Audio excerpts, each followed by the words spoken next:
sprinkler fans. So it's been a while, but I'm back with a new video. A little bit of a treat for you today. Nelson's Snap and Rain sprinkler. Now these came out in the early 90s and they were one of the first snap style, quick snap style sprinklers on the market. So today they make the quick connect, quick snap sprinklers, and this was the original quick snap sprinkler. So pretty neat. Let's get into the box here. This particular sprinkler was made in 2003 and it is new in box. Don't mind a little bit of dirt. I'm sure it's just from storage. I got this particular one off eBay. You can still find them online every once in a while. They are getting up there in price though. So here's what the sprinkler looks like out of the ground. So you can see you have your normal 5-inch pop-up body. It's not a 5-inch pop-up sprinkler though, so it's only about a 3-inch. So you have our drain valve in the bottom here. So what that does is when the sprinkler retracts back down into the ground, it allows the water to drain out of the bottom of the sprinkler so that you don't have mold or algae or anything like that growing in the bottom of your sprinkler. So when it's in the ground, you'll have this cap and the main sprinkler cap exposed. And when you want to go to use it, you pop the rubber cap open and that exposes the quick connect. Inside the box, you'll have your quick connect fitting here. So these are pretty unique in that you can chain as many of these together as you want. So they're a flow-through design with the quick snap on the bottom part of the T. If you want to connect more than one, which I'm going to show you guys here shortly, you just unscrew this cap and that'll screw on to a piece of garden hose or any other garden hose fitting that you may have. And you can daisy chain as many of these together as your water supply will allow you to. So pretty ingenious design for the time. So when you go to hook these up, you'll have obviously your garden hose in the one end, and you just take this, kind of hard to do with one hand here, and you press it into the opening like that. And then when you turn the water on, the water will flow down to the bottom of the sprinkler just like it would a normal pop-up sprinkler. The riser pops up and you're good to water. All right, I'm gonna get this guy apart and then we'll show you the inside of it. Okay, so here's the sprinkler completely disassembled for you guys. Really cool thing about this real quick is this kit comes with absolutely everything you need to adjust the sprinkler and do maintenance on the sprinkler. So you have your riser lock tool here, which is just like any other riser lock tool. It just snaps into the head groove there. Pop it on, let go. You can do that while it's in the case or out of the case. Out of the case is easier. Then that'll hold it up so you can do nozzle changes without getting your fingers pinched. You got your 3 nozzles, sprinkler adjustment tool. This is the cap. Just pops on and off there real quick. And then your trigger set, which sits in there. We'll show you how to adjust those. So the sprinkler body, just like a normal pop-up sprinkler, except you have your quick connect inlet here. So to disconnect this after you're done watering your lawn, you give it a quick quarter turn, a couple wiggles, and it pops right out. It's a lot easier to do when it's in the ground when this isn't moving around. But that quarter turn just depresses these 2 tabs on the side, allows you to pull that out. You then replace the cap, and you're ready for another mow or just out of sight, out of mind type deal. So with this out, this is we can do a nozzle replacement here. So let's just say you had a nozzle in there. Comes with a cool hook tool right here. You would insert that into the center of the nozzle, pull out the nozzle without damaging it. A lot of other manufacturers have little relief cuts in the body where you can get a screwdriver or a piece of wire or something in there to remove the tool, or sorry, remove the nozzle. This actually comes with the tool, so real handy. Your 3 nozzles. So number 4 nozzle here, you can see it has these 2 little diffusers in there. So this is the smallest nozzle that they make for this. Then it steps up one more. We get 2 side ports with this guy as well. 1 and 2, a little bit more even watering. And then the biggest nozzle offered for this is a number 8 nozzle. So that would be your 8 gallon a minute nozzle there. And you wouldn't be able to have too many of these going on a regular garden hose connection unless you had really good town water pressure. So just like any other sprinkler, you have your nozzle orifice there, your locking screw. So we're going to install the mid-range nozzle today. So we're going to take it, press it down on a little bit of an angle, really easy when the cartridge is out of the sprinkler. And then we're going to take our adjustment tool here. Looks just like any other, that's actually kind of looks like the Hunter Hex tool.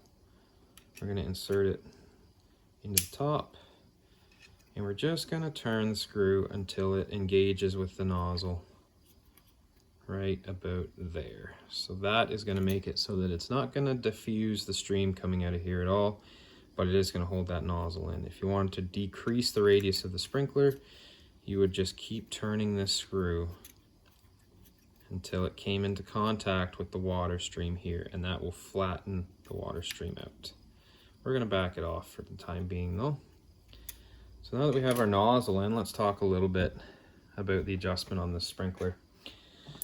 So, I don't know if you guys can see that. It says full circle this side up, and if you notice, the little gears are on the top. So if you were to put this trigger assembly into the top and it just snaps in here, this just goes around and around forever. So that's your trigger, these are your set points, and this would just impact one of the triggers and just keep going around and around and around. Whichever direction you would want it to go is the way it would just keep going around. To do part circle operation, you flip it over, so gray is up. Hear that little pop there? That means it's engaged. You can now move these triggers anywhere you want. So as you can see, this center point of the nozzle is where the trigger set point is. So it's going to move and rotate until it hits one of these triggers. It's then going to cause tension on this little spring here, which is going to trip the reversing mechanism inside the gearbox of the sprinkler. It will go back and forth until you move it, and you can have any configuration you want, any direction.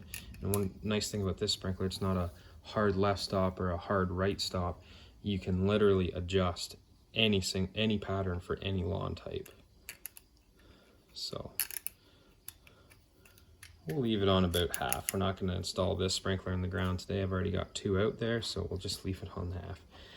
After we're done there, you line up the screw hole here. So as you can see, there's a little adjustment slot there for your tool.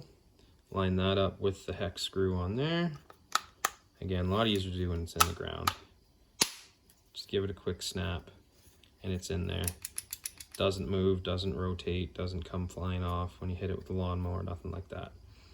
So now that we have our nozzle in, our sprinkler's adjusted, we're gonna go ahead, pop the cartridge back in the body like that, and it just screws back down like a normal pop-up sprinkler.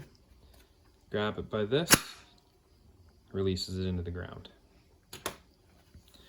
So that's how to go through basic adjustment. If you had to adjust it in the field, so say this was in the ground, super easy. You just pop that cap right off and that exposes your trigger points right there. Put it back on, again, you just, and there we go, we're good to go. So let's go look at one of these in the ground, and we'll take a look at the system I have in my front lawn and show you these guys in action. All right, guys. So here's one installed into the ground. And as you can see, once it's installed, there's not a whole lot that shows. So you got your top cap right here, that's the actual sprinkler, and then your quick connect down here. I have a piece of garden hose, custom cut to length, that I just roll up and put beside the house, and there's another sprinkler installed just down there by the road. this is our quick snap coupling right here. So to get this in operation, we just bring that up, make sure there's no crazy amount of debris in there. And then we just take this, make sure it's nice and locked in there. I went one step further. This is a Gardena quick snap, or quick connect, I guess they call them, because I have a female end on my hose here. So all we do is plug this in and it pops out of the ground.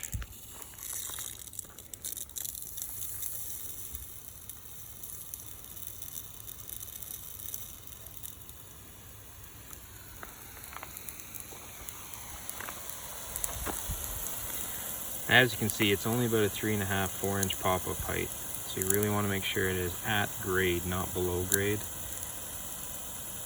And I cut my Kentucky bluegrass a little bit short.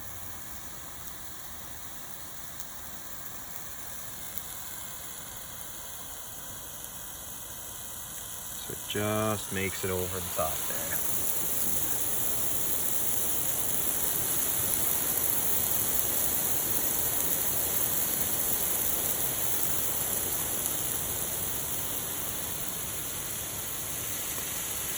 Down, have a look at the other one.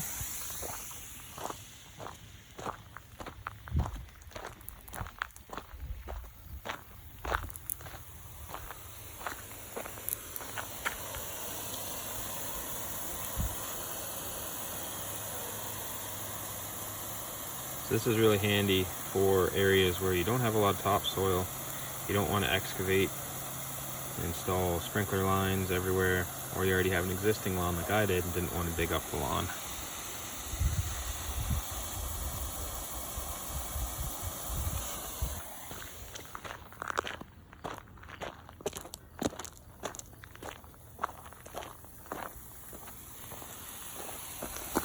All the excavation that is needed for these is a tiny little hole to set the sprinkler in.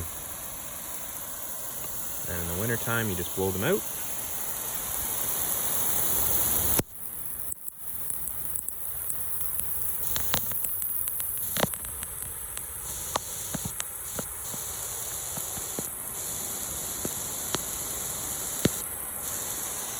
I'll pop this cap off so you guys can see the triggers. This one's just about to trip. There it goes, just tripped. Let's start going back the other way now.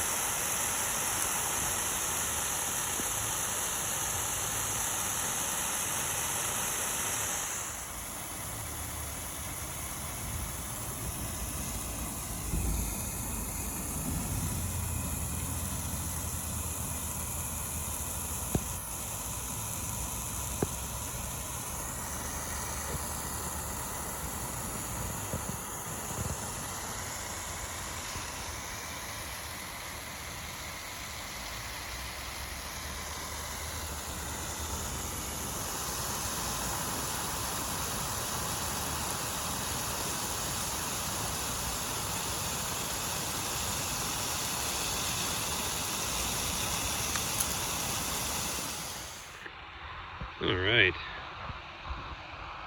so to shut this whole system down, I don't even have to turn off the tap. You just take this, unplug it, give this a quarter turn, a little hard to do with one hand. There we go. Replace your cap. It's all ready for the next time. All right, thanks a lot for watching, guys. I'll catch you on the next one.